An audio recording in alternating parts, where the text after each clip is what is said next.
Lesson Goal. From this lesson, you'll learn the ways of Forex trading, important terms, and the moves in the Forex market. You'll also learn about currency pairs and know how currencies are traded from this lesson. Learning outcome. Know the ways to trade Forex. Learn how currencies are traded. Become familiar with the categories of currency pairs. Find out how major currency pairs affected by rates. Discover what moves the Forex market. Understand the important terms and professions. How are currencies traded? A currency's three-letter symbol is similar to a stock's ticker symbol.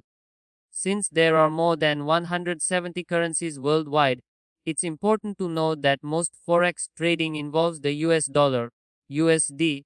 In the Forex market, the euro is the second most popular currency. Euros are accepted in 19 European Union countries. There are many other major currencies ranked by popularity, such as the Japanese yen JPY, British pound GBP, Australian dollar AUD, Canadian dollar CAD, Swiss franc CF, and New Zealand dollar NZD.